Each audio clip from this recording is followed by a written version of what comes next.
बिस्मिल्लाहिर्रहमानिर्रहीम।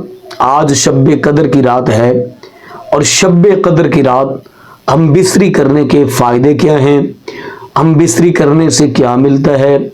जो लोग अल्लाह की नेमत और रहमत से मायूस हैं और अल्लाह की रहमत और नेमत हासिल करना चाहते हैं, उनके लिए इससे बड़ा मौका नहीं हो सकता।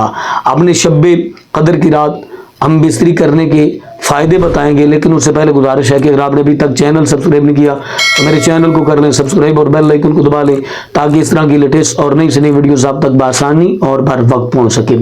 शब कदर की रात जिन लोगों के यहाँ औलाद नहीं है, जो बेटा और बेटी के तलबगार हैं, या जिनके पास बेटा है और बेटी के तलबगार हैं, या बेटी है बेटे के तलबगार हैं, वो सबसे पहले मियाँ बीवी 2 रकअत नमाज सलातुल हाजत अदा करें।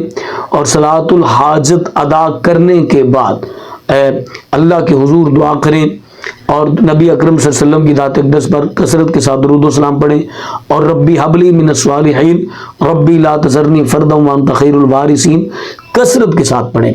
उसके बाद हक़ अज़वाजियत अदा करें।